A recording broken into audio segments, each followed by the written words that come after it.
Dhanik Bharat Educational Institutions, Inter, IIT, JEE, NEET, admission opened. Professor Nageswararao Janasena ఈ అంశం తెగని పంచాయతీలా మారిందా? ఇప్పుడు మరోసారి ఈ వ్యవహారం తెర మీదకు వచ్చింది. నాగేశ్వర్ను అరెస్టు చేయడానికి ఏపీ పోలీసులు ప్రయత్నం అంటూ నిన్న వార్తలు వచ్చాయి. ఎప్పుడైతే కల్వకుంట్ల కవిత దీని గురించి ట్వీట్ చేయటము జరిగింది. 5 గంటల సమయంలో పోలీసులు అరెస్టు చేయడానికి వస్తారంటూ కూడా ఇక ఆ తర్వాత దీని మీద పలు కథనాలు వచ్చాయి. అయితే నాగేశ్వర్ అరెస్టుకు పోలీసుల ప్రయత్నం మరి నిజంగానే జరిగిందా? ఎందుకంటే ఆ తర్వాత నాగేశ్వర్ని అరెస్టు చేసినట్లు కనిపించలేదు, ఎటువంటి హడావిడి మనకి కనిపించలేదు. అయితే ఎస్, పోలీసులు అరెస్టు చేసేందుకు ప్రయత్నం జరిగినట్లుగా స్వయంగా డిప్యూటీ సీఎం పవన్ కళ్యాణ్ తేల్చి చెప్పారు. ఇది నిజమంటూ నాగేశ్వర్ అరెస్టుకు ఏపీ పోలీసులు వెళ్తున్నారని తనకు తెలిసిందని, ఇక తానే ఆ సమయంలో పోలీసులను వెళ్ళవద్దు అంటూ అడ్డుకున్నట్లుగా పవన్ కళ్యాణ్ చెప్పారు. నాగేశ్వర్ అంటే తనకు ఇష్టమని పొరపాటున అలా అన్నారేమో. ఏదైతే తాను వ్యాఖ్యలు చేశారో నాగేశ్వరరావు, అమిత్ షాని కలిసి పవన్ కళ్యాణ్ జగన్ను అరెస్టు చేయాలని కోరారని చెప్పి నాగేశ్వరరావు అనటం జరిగింది. ఇక పొరపాటున అలా ఆ మాటలు అన్నారేమో అంటూ ఇప్పుడు జనసేనాని పవన్ కళ్యాణ్ చెప్పడం జరిగింది. కొంతమంది పదే దాడి చేస్తామంటే మాత్రం వారిని వదిలేది లేదంటూ పవన్ హెచ్చరికలు చేశారు. అంటే ఒక్కసారి అన్నారు కాబట్టి ఇప్పుడు ఆ మాటలు కూడా ఉపసంహరించుకున్నట్లుగా నాగేశ్వర్ చెప్పారు. కానీ పదే అంటే మాత్రం వదిలేది లేదంటూ పవన్ కళ్యాణ్ అయితే హెచ్చరికలు జారీ చేశారు. ఎవరైనా సరే ఇక ఇటు తనకు ఏపీ పోలీసుల నుంచి ఎలాంటి నోటీసులు రాలేదని మరోవైపు ప్రొఫెసర్ నాగేశ్వర్ తెలియజేశారు. జనసేనతో గొడవ ముగిసిందంటూ ఇక ఈ సందర్భంగానైతే నాగేశ్వర్ ప్రకటించడం జరిగింది.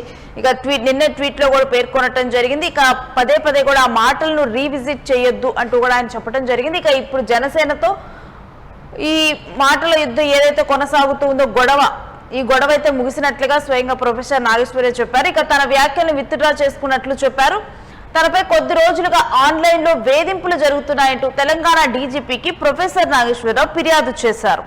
ఇక ఏదైతే ప్రొఫెసర్ నాగేశ్వర్ని అరెస్టు చేస్తారు అని వార్తలు బయటకు వచ్చాయి. ఎస్, అది ఏపీ పోలీసులు నిజంగానే ప్రొఫెసర్ నాగేశ్వర్ని అరెస్టు చేసేందుకు సిద్ధమైనట్లు తెలుస్తుంది.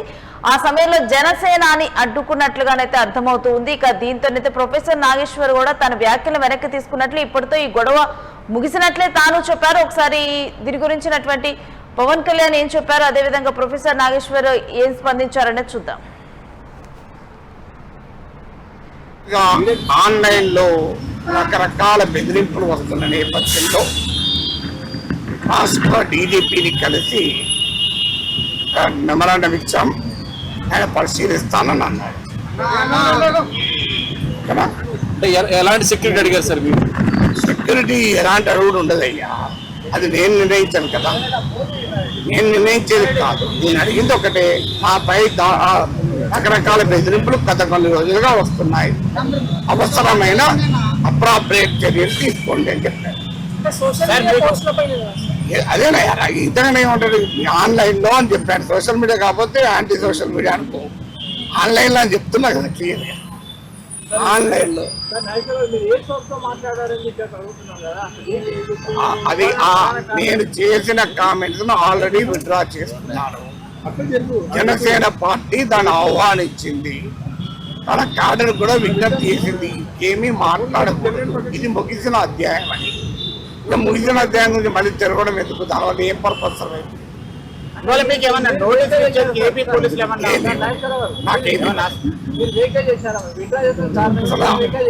అంటే విడుదల ఉపసంహరించిన వ్యాఖ్యల పైన నేను మాట్లాడాను. నాకే నోటీసు ఇప్పటి వరకు రాలేదు, నా ఇంటికి రాలేదు, నా దగ్గరికి రాలేదు, నాకు ఫోను రాలేదు, వాట్సాప్ లో కూడా ఏమీ రాలేదు. అయిపోయింది ఇంతకంటే ఏముంటది మిత్రమా, నాకే జల్లుగా నేర్పుతా.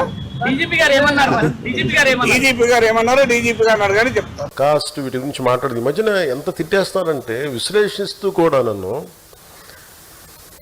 వాళ్ళు విశ్లేషణకి ఇంకా అర్థం పర్థం లేదు. అలాగే నన్ను వాళ్ళు ఎదగడానికో గుర్తింపు పొందడానికో కూర్చోబెట్టి ప్రముఖ విశ్లేషకులు మాట్లాడుతూ ఉంటే, ఈరోజు కూడా ఏదో విన్నాను వార్త, ఆయన అరెస్ట్ చేయడానికంటే ఆయన అంత కూర్చోబెట్టి నేను కేసులు పెట్టారంటే మనలేదు బాధపడి నేను వద్దని చెప్పాను. ఆయన పాపం ఏదో పొరపాటును మాట్లాడి ఉండొచ్చు, కొంచెం భావోద్వేగంతో ఫోన్లను వదిలేసేయండి అని చెప్పాను ఆయన విశ్లేషకుని. మేము వాళ్ళు ఏమన్నాడు సరే అని చెప్పాను. ఆయన్ని మటుకు అసలు ఇబ్బంది పెట్టద్దు, ఏదో ఆయన పొరపాటు జరిగి ఉండొచ్చు, లేదంటే ఉండొచ్చు అని చెప్పి అసలు ఆయన ఏం చేయకూడదు. నాకు ఎందుకంటే ఆయన మీరు చూడండి, నాకు ఆయన అంటే ఎంత ఇష్టమో. ఒక మాట పిలిస్తే మీరు తిట్టే వ్యక్తికి, మిమ్మల్ని విమర్శించే వ్యక్తి పెళ్ళికి మీరు వెళ్తారా? వెళ్ళరు కదా, నేను వెళ్తాను. మరి ఇప్పుడు ఉదాహరణకి వైసీపీలో ఉన్న అంబేద్కర్ గారి ఇంట్లో పెళ్ళికి నేను వెళ్ళా. వాళ్ళ అమ్మాయి పెళ్ళికి ఇప్పుడు వెళ్ళాను గుంటూరులో. అలాగే అంటే నాకేముంటుందంటే, మనం ఒక పెళ్ళికో లేదంటే కొన్ని పనులకో మనం పబ్లిక్ కర్టసీ కోసం కొన్నిసార్లు మన గౌరవప్రదంగా వెళ్ళాలి. మన తిట్టిన వాళ్ళు కూడా వెళ్ళాలి. నా సంస్కారం అంత ఉండదు. సో అందుకే నేను చెప్పాను, మీరు కూర్చోబెట్టేది మాట్లాడుతారు, పోలీసు వెళ్ళారు తెలంగాణ అంటే అస్సలు పాపము ఆయన అంటే నాకు ఇష్టం ఏదో పొరపాటున అనేసారు కానీ వదిలేసారని చెప్పి అసలు మీరు అలాంటి ప్రస్తావన తీసుకురాకండి, మా వాళ్ళకి బాధ్యత అని చెప్పుకుంటారని చెప్పి వెంటనే అది ఉపసంహరించుకోమని కూడా చెప్పాను. కాకపోతే అలా అని చెప్పి కొన్ని వెబ్సైట్స్ కానీ కొంతమంది వ్యక్తులు పదే పదే దాడి చేస్తుంటారు, వాళ్ళ మీద ఖచ్చితంగా యాక్షన్స్ ఉంటాయి. విశ్లేషకులు లాంటి వాళ్ళు, సీనియర్ విశ్లేషకులు లాంటి ఒక పొరపాటు, ఒక తప్పు జరిగింది. కానీ మిగతా వాళ్ళు చాలా మెథాడికల్గా చేస్తూ ఉన్నారు. That action will be continued. అంటే మీ ఇష్టానికి మీరు మాట్లాడేసి తప్పించుకున్నామంటే, ఎందుకని చెప్తున్నానంటే, నా దగ్గర పోగొట్టుకోవడానికి ఏం లేదు. నన్ను ఎంత తిట్టారంటే ఇంక మీరు నన్ను తిట్టలేనంత, నన్ను ఎంత బద్నాం చేశారంటే మీరు బద్నాం చేయలేనంత, అసలు మీరు ఎన్ని రకాలుగా నన్ను హింసించారంటే, నా క్యారెక్టర్ అసాసినేషన్ మీరు ఎంత ఇదిగా, నేను ఎదురు మాట్లాడాలంటే మీరు ఇళ్లలోంచి పారిపోతారు. నా గొంతు అంత బలమైంది, గుర్తుపెట్టుకోండి. నాకు ఎంత లోపల నుంచి ఎంత ఇన్ఫర్మేషన్ ఉంటుందంటే ఒక్కొక్కడి గురించి తోలు ఒలిచేసే అంత ఇన్ఫర్మేషన్ ఉంటుంది ఒక్కొక్కటి, అంత ఉంటుంది అలా. కానీ నేను ఎందుకు మాట్లాడినంటే మా బండ్ల గణేష్ లాగా, నాకు ప్రొడ్యూసర్ లాగా అంటు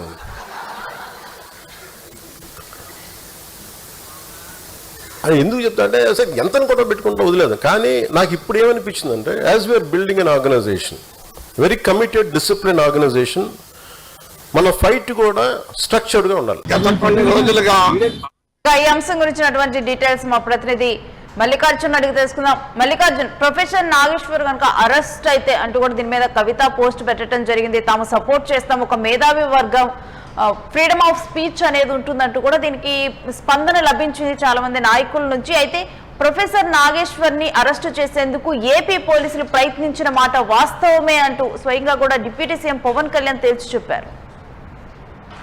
ఖచ్చితంగా కూడా తెలంగాణలో నిన్నంతా హైదరాబాద్ నడిచేటువంటి సందర్భాన్ని మనం చూసాం. ఎందుకంటే ప్రొఫెసర్ నాగేశ్వర్ ని 5 గంటలకు అరెస్ట్ చేస్తారని చెప్పేసి కూడా కవిత చెప్పినట్లుగానే కొంతమంది ఏపీ పోలీసులు అక్కడికి చేరుకున్నట్లుగా తెలుస్తుంది. ఈ క్రమంలోనే అరెస్టులను పూర్తి స్థాయిలో నేను ఖండించాను. వద్దు, కొంతమంది విశ్లేషకులు అప్పుడప్పుడు పొరపాటున మాట్లాడుతుంటారు, అలాంటి చర్యలకు దిగొద్దు అని చెప్పేసి కూడా నేను తాను చెప్పినట్లుగా డిప్యూటీ సీఎం పవన్ కళ్యాణ్ చెప్పారని చెప్పొచ్చు. ఈ క్రమంలో కూడా పదే పదే కనుక ఇలాంటి దాడి చేస్తే మాత్రం ఊరుకొని కొన్ని వెబ్సైట్స్ కుట్రపూరితంగా తన పైన వ్యవహరిస్తున్నాయి. అలాంటి వారి పట్ల ఎలాంటి ఉపయోగించలేదు, ఖచ్చితంగా వారిపైన కఠినమైన చర్యలు తీసుకుంటామని చెప్పి పవన్ కళ్యాణ్ ఇప్పటికే చెప్పిన పరిస్థితి. అయితే నాగేశ్వర్ విషయంలో కూడా పవన్ కళ్యాణ్ సానుకూలంగా ఉన్నారని చెప్పాలి. ఎందుకంటే మొదట మాట్లాడిన మాటలు, నిన్న మాట్లాడిన మాటలకు చాలా పొంతన ఉంది, పూర్తి స్థాయిలో తేడా ఉందని గమనించాలి. ఎందుకంటే అక్కడి నుంచి నాగేశ్వర్ ఉన్నటువంటి ఏదైతే పలుకుబడి కావచ్చు, లేకపోతే అనుకున్నటువంటి పేరు కావచ్చు, నేపథ్యంలో కూడా అతన్ని ఇబ్బంది పెట్టకుండా వదిలేయాలని చెప్పేసి కూడా నేను ఇప్పటికే చెప్పినట్టు కూడా పవన్ కళ్యాణ్ చెప్పారు. కాబట్టి పూర్తి స్థాయిలో ఏదైతే ఇప్పుడు ఆన్లైన్ వేదికగా కూడా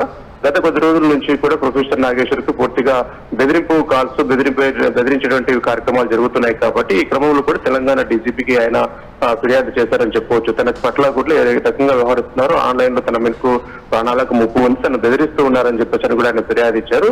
డీజీపీ పరిశీలించి తగు చర్యలు తీసుకుంటామని చెప్పి హామీ ఇచ్చినట్లుగా తెలుస్తుంది. కాబట్టి ఇటు జనసేన, అదేవిధంగా నేను చేసిన వ్యాఖ్యల పట్ల ఇంకా ఈ అధ్యాయం ముగిసింది, ఈ సబ్జెక్ట్ ఇందరితో వదిలేయాలని చెప్పేసి కూడా నాగేశ్వర్ మరొకసారి చెప్పినటువంటి సందర్భం మనం చూస్తున్నాం. మొత్తం మీద ఇటు తెలంగాణలో ఉన్నటువంటి రాజకీయ నాయకులు కావచ్చు, ఇటు ఏపీలో ఉన్న రాజకీయ నాయకులు ప్రొఫెసర్ కి ఈ విషయంలో కూడా అండగా నిలిచారని చెప్పవచ్చు. ఎందుకంటే లేకపోతే చాలా పెద్దగా విషయం వెళ్ళిండేది. కాబట్టి ఒకవేళ ప్రొఫెసర్ నాగేశ్వర్ అరెస్ట్ చేస్తే చాలా తీవ్రమైనటువంటి పరిణామాలు ఉండేటువంటి అవకాశం ఉంది. కాబట్టి ఎందుకంటే రాజకీయ విశ్లేషకులుగా ఒక మాజీ ఎమ్మెల్సీగా కూడా ఆయనకు మంచి పేరున్నటువంటి పరిస్థితి ఉంది. కాబట్టి ఈ విషయంలో జనసేన కూడా కాస్త వెనక్కి తగ్గినట్లు కూడా అంటే మల్లికార్జున్ ఒక్కసారి అన్నారు కాబట్టి, తెలుసో తెలియకో మాట్లాడారు కాబట్టి వదిలేసినట్లుగా దీన్ని చూడాలా? ఎందుకంటే పదే పదే కనుక కొంతమంది ఇదే రకమైన దాడి చేస్తే వదిలేది లేదంటూ పవన్ కళ్యాణ్ వ్యాఖ్యానించడం జరిగింది. ఖచ్చితంగా కూడా ఇప్పుడు నాగేశ్వర్ చేసేటువంటి వ్యాఖ్యలు చాలా దుమారం రేపేటువంటి అంశం. ఎందుకంటే ఒక ఇంటర్నల్ గా జరిగినటువంటి మీటింగ్ లో కూడా ఈ అంశాలు మాట్లాడారు అని చెప్పేసి బయటికి చెప్పడం అంటే అది నిరాధారమైనటువంటి వార్త అని చెప్పుకోవచ్చు. ఒకవేళ అక్కడ నిజంగా జరగకపోయినా కూడా ఆ విషయం ఇతని దగ్గర ఎవిడెన్స్ లేదు కాబట్టి ఆ అంశంని పబ్లిక్ లోకి వ్యక్తపరచడం వల్ల కూడా ఇప్పుడు జనసేన కావచ్చు, పవన్ కళ్యాణ్ కావచ్చు చాలా సీరియస్ గా దీని అంశం తీసుకున్నారని చెప్పవచ్చు. అయితే ఇంకా వేరే అంశాలు ఏం లేవా? జగన్ ను అరెస్ట్ చేయడమే ఒక అజెండానా? తప్పు చేసిన వారికి ఎవరికి వెళ్తారో వారికి శిక్ష ఖచ్చితంగా పడుతుంది, తాను చెప్పాలా ప్రత్యేకంగా అంటూ కూడా పవన్ కళ్యాణ్ ఈ అంశాన్ని చాలా సీరియస్ గా తీసుకున్నారు. ఎందుకంటే ప్రజలకు ఒక రాంగ్ ఇండికేషన్ అది వెళ్తుంది కాబట్టి, అంటే పవన్ కళ్యాణ్ దగ్గర కూర్చొని జగన్ అరెస్ట్ చేస్తున్నారా అన్న ఒక ఇండికేషన్ ప్రజల్లోకి వెళ్తే కనుక పవన్ కళ్యాణ్ మీద వ్యతిరేకత వచ్చేటువంటి అవకాశం కూడా ఉంది. కాబట్టి అందుకే పవన్ కళ్యాణ్ ఈ అంశం పైన చాలా సీరియస్ గా ఉన్నారు. అయితే ఈసారి మొదటి తప్పుగా భావించి ఒకవేళ తప్పులు దొరుకుతూ ఉంటే అప్పుడప్పుడు అందుకని నేను క్షమిస్తున్నాను, పూర్తిగా అతను వ్యాఖ్యలు ఎన్నిక తీసుకున్నాడు కాబట్టి ఈ విషయాన్ని వదిలేస్తున్నాడు. లేకపోతే పదే ఇలాంటి వ్యాఖ్యలు చేసేవారి పట్ల మాత్రం కఠినంగా ఉంటాను, నేను సహిస్తున్నాను, నేను మౌనంగా ఉంటే దాన్ని చేతకంతనంగా తీసుకోకూడదు అని చెప్పేసి కూడా పవన్ కళ్యాణ్ ఇప్పటికే క్లియర్ కట్ గా అందరికీ చెప్పినటువంటి పరిస్థితి ఉంది. కాబట్టి కొన్ని వెబ్సైట్లు మరొక వైపు చూస్తే ఇక ప్రొఫెసర్ నాగేశ్వరరావు డీజీపీకి ఫిర్యాదు చేసినట్లుగా తెలుస్తోంది. ఖచ్చితంగా కూడా గత సోషల్ మీడియా వేదిక నుంచి కూడా కొంతమంది ప్రొఫెసర్ కు కూడా బెదిరింపు చేస్తారని చెప్పవచ్చు. ఖచ్చితంగా థ్రెటనింగ్ చేస్తారు ఆయనని. ఎందుకంటే ఈ వ్యాఖ్యలు దుమారం లేపుతున్నాయి కాబట్టి ఇటు జన సైనికులు చేస్తున్నారా లేకపోతే ఇంకెవరు చేస్తున్నారు అనేది ఒక డేటా సోషల్ మీడియా వేదికగా లేదంటే కాల్స్ రూపంలో కూడా ఫోన్ చేసి ఆయనను గత కొద్ది రోజుల నుంచి ఇబ్బంది పెడుతున్నటువంటి సందర్భాన్ని మనం చూస్తున్న క్రమంలో కూడా పూర్తిగా ఎవరి నుంచి అయితే కాల్స్ వస్తున్నాయో సోషల్ మీడియా వేదికగా ఎవరు క్రిటిసైజ్ చేస్తూ థ్రెటనింగ్ చేస్తున్నారో వారి ఎంత డీటెయిల్స్ కూడా నేటి రోజుల పూర్తి స్థాయిలో డీజీపీకి ఇవ్వడం జరిగిందని చెప్పవచ్చు. తగు చర్యలు అంటే పరిశీలించిన తర్వాత టెక్నికల్ గా సోషల్ మీడియా వేదిక ద్వారా వీళ్ళు విమర్శిస్తూ లేకపోతే థ్రెటనింగ్ చేస్తున్నారు కాబట్టి వారి వివరాలన్నింటినీ కూడా ప్రొఫెసర్ నాగేశ్వర్ ఒక లిస్టు రూపంలో తయారు చేసి డీజీపీకి ఇవ్వడం జరిగింది. డీజీపీ పూర్తి స్థాయిలో ఈ అంశంలో సానుకూలంగా స్పందించారు. ఎవరైతే ఈ రకంగా ఆన్లైన్ లో థ్రెటనింగ్ చేస్తారో వారి పట్ల కఠిన చర్యలు తీసుకుంటాం, పరిశీలిస్తాం వీటన్నింటినీ కూడా అని కూడా ప్రొఫెసర్ కి హామీ ఇవ్వడం జరిగింది. కాబట్టి తద్వారా కూడా ప్రొఫెసర్ మీడియాతో కూడా మాట్లాడే అంశం జనసేన అంశం పట్ల నేనేం మాట్లాడాను, ఆ అంశం ముగిసింది అని చెప్పారు. ఎప్పుడైతే బెదిరింపులు వస్తున్నాయో దాని పట్ల కూడా డీజీపీకి నేను ఫిర్యాదు చేశానని చెప్పినటువంటి మాట. పూర్తి స్థాయి తెలంగాణ గవర్నమెంట్ పూర్తిగా కూడా ప్రొఫెసర్ కి అండగా నిలబడినటువంటి సంఘటన మనం చూస్తున్నాం. ఒక విషయం జరిగినప్పుడు ఖచ్చితంగా కూడా ఆ ప్రభుత్వం ఆయనకు అండగా నిలిచింది అంటే కనుక ఆయన పైన ఉన్నటువంటి గౌరవం ఏంటో మనకి ఇప్పుడు స్పష్టంగా అర్థమవుతుంది. కాబట్టి మునుముందు ఏదైనా అంశాలు మాట్లాడేటప్పుడు కాస్త జాగ్రత్తగా వహిస్తే బాగుంటుందని చెప్పేసి కూడా అందరూ అభిప్రాయం వ్యక్తం చేసినటువంటి పరిస్థితి. Right, thanks for the details Mallikarjun. ఇక ప్రొఫెసర్ నాగేశ్వరరావు వర్సెస్ జనసేన ఈ వివాదం ఇప్పుడుతో సద్దు మణిగినట్లే అనిపిస్తూ ఉంది. మరి చూడాలి, ఎందుకంటే దీని మీద జన సైనికులు మరలా కూడా ఎందుకంటే ఏమైనా వ్యాఖ్యానిస్తారా ఏంటి అనేది. ఇప్పటికే ఈ అంశంలో తను వేధింపులకు గురవుతున్నానంటూ కూడా ప్రొఫెసర్ నాగేశ్వరరావు డీజీపీకి అయితే ఫిర్యాదు చేశారు. ఇక పదే ఇలాంటి వ్యాఖ్యలు కనుక అంటే మాత్రం ఊరుకోబోము ఎవరైనా సరే అంటూ కూడా పవన్ కళ్యాణ్ హెచ్చరిక చేయడం జరిగింది. ఇక ప్రొఫెసర్ నాగేశ్వరరావు అరెస్టుకు అయితే రంగం సిద్ధమైనటువంటి అంశం అయితే నిజమే. కానీ తరువాత పోలీసుల్ని ఇటు జనసేనాని ఎంతో అంటే ప్రొఫెసర్ నాగేశ్వరరావు విశ్లేషకులుగా చాలా మంది ఆయన గౌరవిస్తారు. అదేవిధంగా అందరికీ తెలిసినటువంటి వ్యక్తి, తెలంగాణ మేధావి వర్గంలో భాగమైనటువంటి వ్యక్తి. ఇక ప్రొఫెసర్ నాగేశ్వరరావు అంటే తనకు ఇష్టం అంటూ పవన్ కళ్యాణ్ ఇక్కడ వ్యాఖ్యానించి పోలీసులు ఆపినట్లుగా చెప్పారు.